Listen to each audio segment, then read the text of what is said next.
alcohol. I used to drink alcohol once I was legal to drink alcohol. Not a lot, but I'd have a little glass of wine to go to sleep. Vatas would smoke a little marijuana to go to sleep. And kaphas, they don't have to worry about sleeping. So pittas would drink some wine, and I'd fall asleep, but then at 2 in the morning I'd wake up and be wide awake. So basically, once I stopped spicy food, I stopped garlic, and I stopped hot chilies, and I stopped alcohol, and I, of course, stopped coffee. My insomnia mostly went away. Now it was on my own terms. And pitta's terms are usually, I'm going to put in more time working or studying, right? Or spiritual practice, chanting mantras, right? So now I'm like an insomniac by choice, but if I want to go to sleep, I could go to sleep right away, no problem, right? But in the old days, I thought I was an insomniac by choice, but if you asked me to go to sleep, it was impossible, because I was so vata and so pitta disturbed. And remember, wind, whoosh, whoosh, whoosh, whoosh, it cranks up the fire. Wind increases fire. Vata increases pitta, so always treat vata first. How about you? How's your sleep? Your emotions? Jealousy and mostly sad, like past. So jealousy is pitta, and then sadness, kapha. And in general, much of your life? Sadness, kapha. Okay. How about you? What shows up when you're out of balance in your life? Anxiety, nervous, or feeling irritable, angry, or feeling a little sad? Mostly happy crying and sad crying, easy crying. That's kapha. Very good. So now that she brought that up, very interesting. I'm so happy you're here to say that. So Ayurveda says when tears come from the outer tear ducts, and they're very few, that's happy crying. Just a couple tears, tears of joy, right? When I first heard of medicine master Buddha, this Buddha right here, right? And I heard he made 12 great vows, and one vow that is, if you just hear my name, Sanjay Menla in Tibetan, or Medicine Master Buddha in English, or Baisa Jaguru, or in Chinese Yao Shi Fu, you just hear my name, I vow that I'll do everything I can to help you find the right doctor and the right medicine to cure your disease. I'm like, wow, that's pretty cool. So I heard his other vows, and they're all, many of them related to medicine, and I suddenly got 1 or 2 tears of joy. And I asked my friend, and I wasn't even Buddhist, I was just like, wow, this is really profound vows this guy had. And that wasn't sad, it was like tears of joy. And I asked my friend, why am I crying? I'm like a macho sort of guy, I don't cry. And she goes, because you come home. I'm like, wow. So, if you have a little bit of tears out here, that's kapha, they're tears of joy. Tears in the middle, they're tears of grief. And then tears in the center tear duct, they're tears of anger. Okay? So that's interesting. So she said kapha, either tears of joy or tears of sad. She's kapha, that's kapha. Whereas me, it's more mad. Sad and mad. So, but not so much anymore. So I became a monk because I wanted to get rid of that last bit of manic irritability. It's a long journey. Okay, how about you? I'm not really sure. I think somewhere between the sadness and anxiety. Between sadness, which is kapha, and then anxiety, which is vata. And how about most of your life? Same thing? Yeah, it's hard for me to, I'm trying to figure Okay. out. How about you? Anxiety, irritability, or sad? One of the three. Sometimes anxiety, sometimes irritability. Anxiety, vata, irritability, pitta. How about you? Irritability. Irritability, pitta. Okay, next one. So for me, there's almost never anxiety, except that brief period when I was climbing under cars when the sirens would go off. That was because I was an insomniac at the time. But generally, I'll go between irritability and irritability. Irritability and just not irritable but intense. So, okay, next one. How's your memory? So don't answer anything other than, because we have to keep it short, because we want to get through these questions so she can get out of here in time. Either your memory is good or your memory is bad. You can also add great or poor. So it's either poor, which is bad, bad or poor, or it's good or it's great. And then the next question I have to ask you is, in high school or college, do you learn fast and forget, vata? Do you learn fast and remember, pitta? Or do you learn slowly and remember, kapha? So how do you learn in college or high school? Fast and forget, fast and remember, or slow and remember? Slow and remember. Kapha. And then how's your memory in general? Forget. Vata. Okay. How about me? I learn fast and forget, very rarely, only for mathematics and scientific things. But for all things related to language and Ayurveda and spirituality, I learn very fast and remember. Yeah. And then my memory is quite good. So, now it's yours. Fast and forget, fast and remember, or slow and remember. Fast and remember. Okay, that's pitta. And then how is your memory in general? Okay.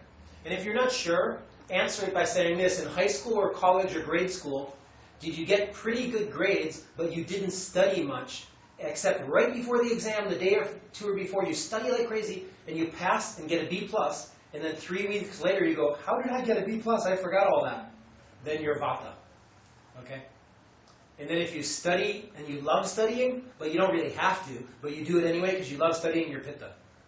And then if you don't really like studying, but you know you have to because you're in college and you're a dutiful person who does your duty, and yet you have to study a little bit every day, and then you remember it 20 years later because you have good memory overall, but it's slow to learn, that's kapha.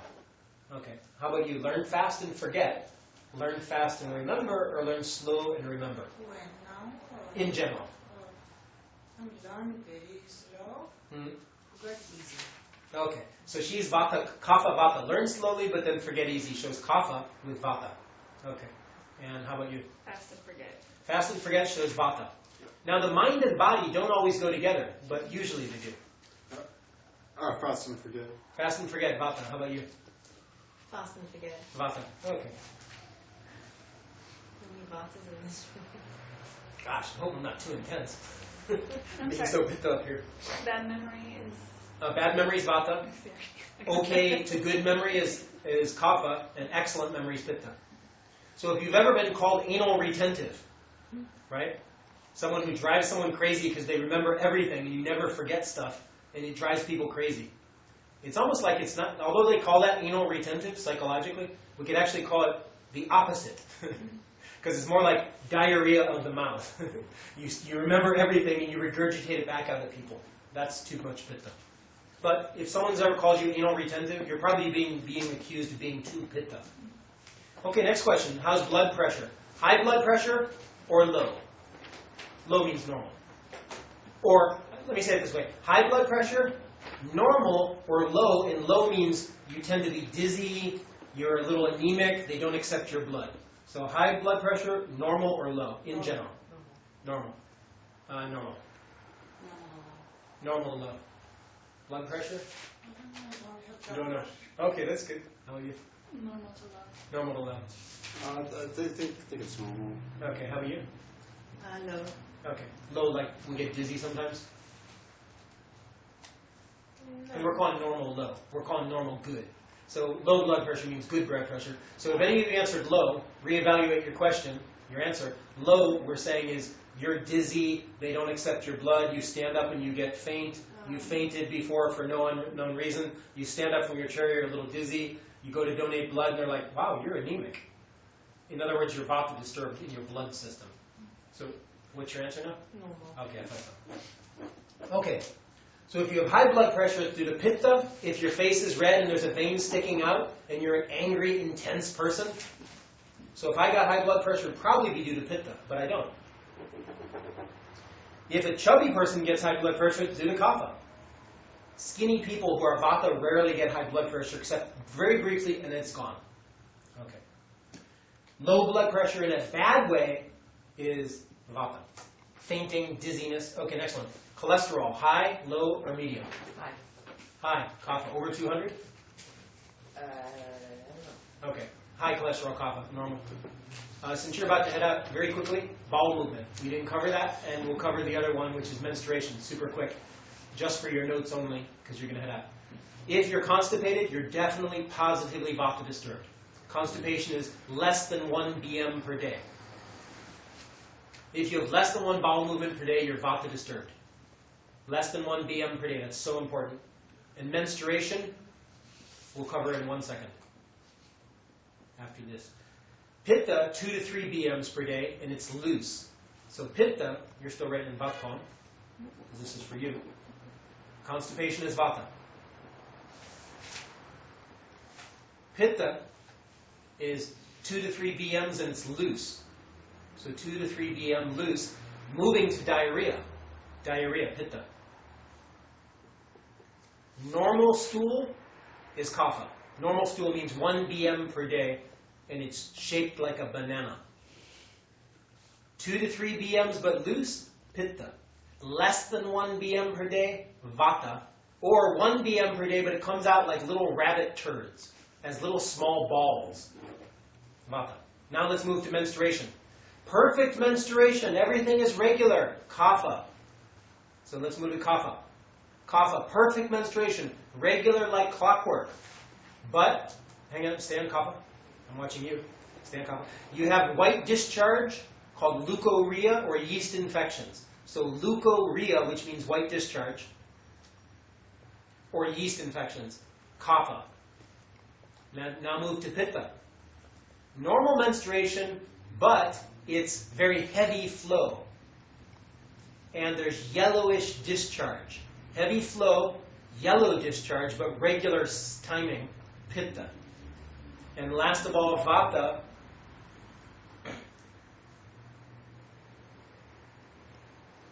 Vata is painful menstruation. It's irregular, it's unpredictable menstruation. And it's irregular, it's very painful, and it's scanty. Scanty. And they have early menopause, like in early 40s. Early menopause. Or it stops altogether for no good reason. Don't even know why. Poor fertility, miscarriages, abortions will disturb vata. Miscarriage, you didn't choose it. Abortion, your choice, but abortion will always disturb vata. Right? Pitta, medium fertility for pitta. And kapha, extremely good fertility. Vata, infertility. Pitta, medium fertility. Kapha, very good fertility.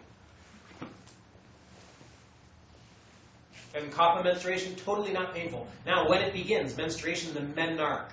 Menarche means onset of menstruation. Kapha at 14 through 18 years old. Kapha, 14 through 18. If it's just normal time, don't worry, we can't categorize it. But if it's very early, that's usually pitta, like 8, 9, 10. 8, 9, or 10, it's pitta. So as a pitta boy, I couldn't stand being a kid. I loved what adults had, and I wanted to be an adult as soon as possible. It's like, man, being a kid it's horrible. Can't wait to be an adult, right? And then there's kapha people who they're like, what do you mean, be an adult? That's no fun. Look at they're suffering like crazy. I want to stay a kid and have fun all my life. I just want to play in the dirt, in the sandbox. I couldn't stand the sandbox. It was boring. So pitta wants to grow up early, and hence they reach sexual maturity earlier, whether they try to or not. They're that way, pitta. So pitta is early menstruation. Vata, we can't draw conclusions about menstrual time. Kapha's late menstruation, because they're like, forget that, I don't want to be an adult. Besides, I got my baby doll here. What do I need to have a baby doll for? A real baby. So there you go. So that's enough. I just wanted to make sure you didn't get, because those are super important. If you didn't have that, you're not going to understand 3 most important diagnostic questions. Foremost, height and weight, number 1. Number 2, anxiety, vata, irritability, pitta, depression, kapha. Number 3, bowel movements, 1, kapha, 2 to 3, pitta, constipated, vata. Menstrual painful, irregular, vata. Menstrual intense, heavy flow and yellow discharge, pitta, with, by the way, hot flashes. Definitely pitta, not vata or kapha. And then kapha, what's menstruation? You don't even notice it. It's like it's just regular thing. It doesn't cause pain. It doesn't make them suffer. It doesn't make them have emotional swings, right? And they're fertile when they want to have a child. So there you go. So those are the 4 most important questions to ask. Okay, thanks. I'll meet that with you. Which was the 4th one, menstruation? Uh-huh.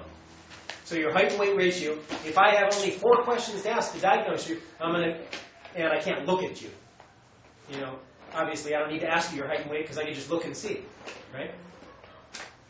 So if I can't look and see, I'm blind man, I have 4 questions to determine your constitution. It'll be height, weight ratio, number 1. Number 2, anxiety, irritability, depression. Number 3, bowel movements, constipation, vata. 2 to 3, loose, pitta. And 1, normal bowel, shaped like banana, kapha. And then menstruation. Now if I'm allowed a 5th question, I'd probably go for sleep. Insomnia, vata. If it's cold, insomnia. Pitta, hot insomnia. And kapha, insomnia. They sleep like baby. Okay, next major question is, back to bowel movement. Forgive me for asking all these detailed questions about your poop. What about cholesterol? High cholesterol is kapha or pitta.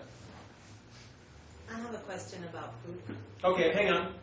So I asked so many questions about bowel movement as in Ayurveda that one patient, when they first talked to me, they said, "Man, it's like you're a poop doctor." And I said, "Yeah, that's right. Someone wrote a book called The Blood Type Diet, and based on your blood type, they say what foods you should eat." Ayurveda says that's definitely not enough information. That'd be like saying we have the skin type diet. It's almost like racist Ayurvedically to say one factor is enough for me to pigeonhole you. It's not. So it'd be like saying the skin type diet. It's stupid. It doesn't make any sense. Or I'm going to say it based on your ear alone. I'm going to tell you what foods to eat. It's not enough information. But based on your poop, you can tell what needs to be eaten, right? If you have frequent BMs, you're pitta disturbed.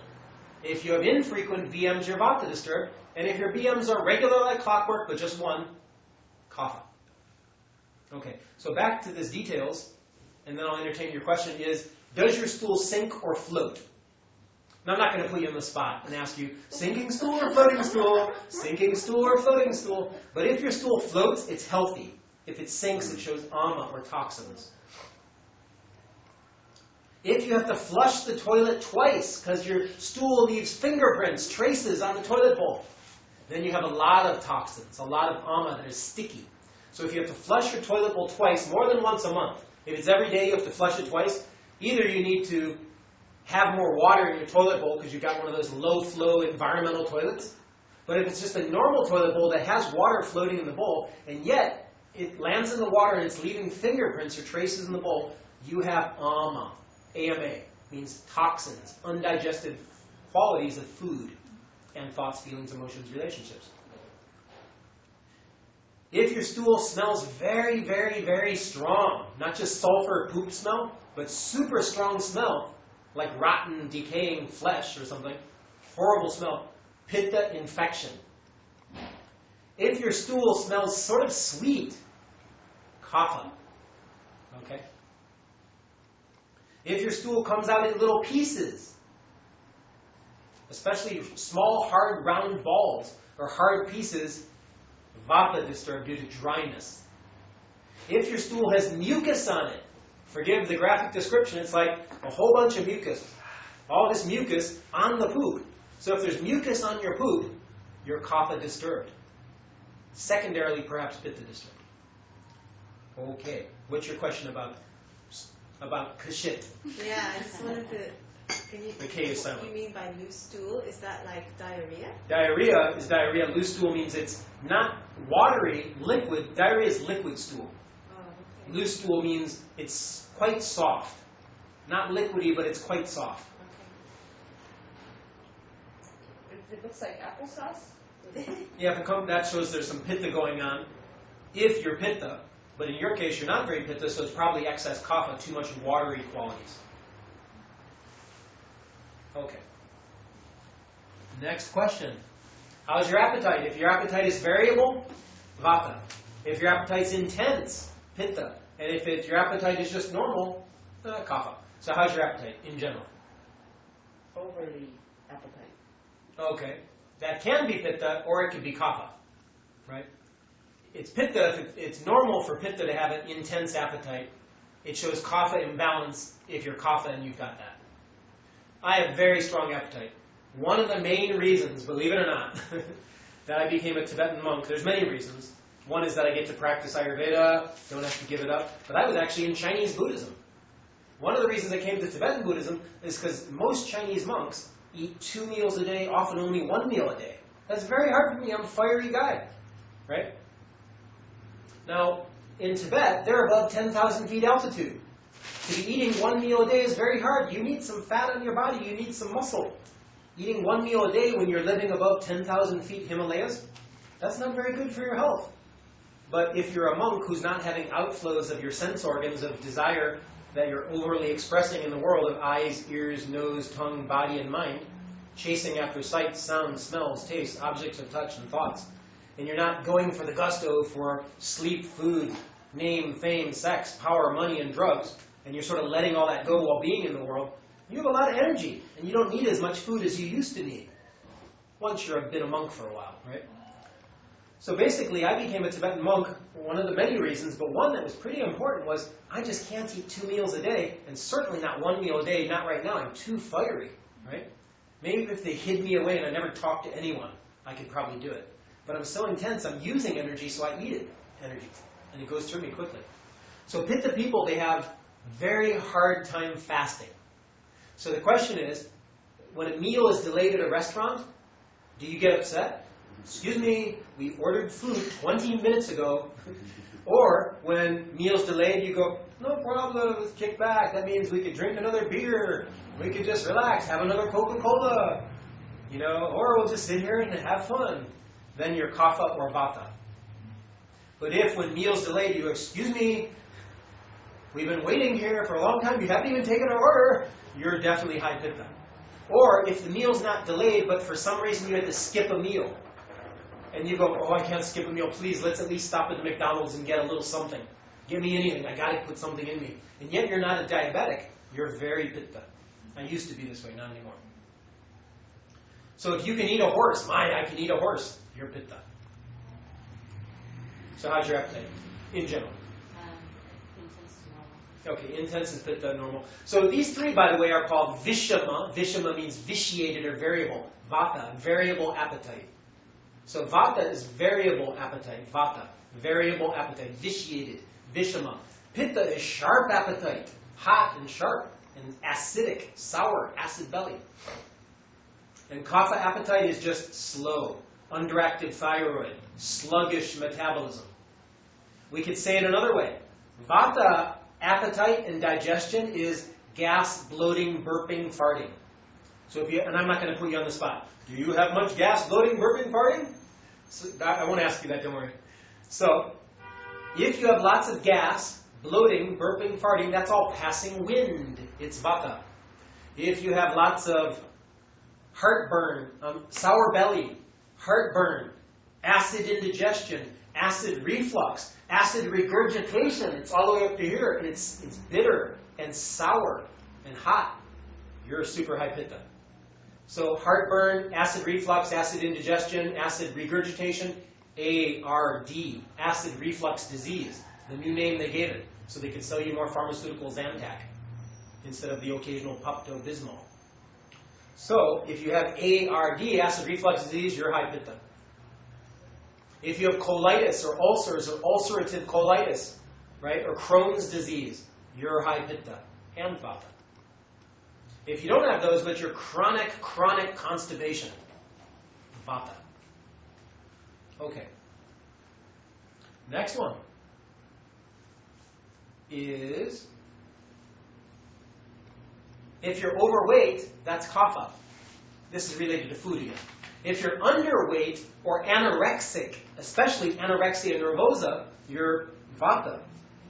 And if you're middleweight, but you have a bit of a gut, but not a butt.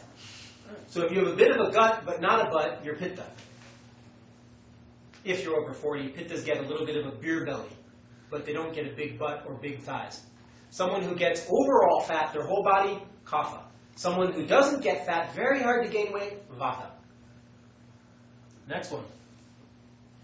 Look at your mucus. When you spit mucus in the morning, I won't put you on the spot. But ideally, an Ayurvedic, Tibetan, Chinese medicine doctor should have no aversion to talking about or to looking at anything that comes out of the human being body, from poop to pee to any excretion at all. Snot, mucus, boogers, whatever. So if your mucus has to be spit out every morning, patui, every morning you must spit mucus, you are kapha imbalanced for sure. In your lungs and your spleen. Spleen produces mucus, they say. Lungs store the mucus. So if you have to spit mucus every day, you have kapha imbalance in some way. If you don't have to spit mucus, then it's normal. If your mucus is white, mucus by nature is not white, it's clear.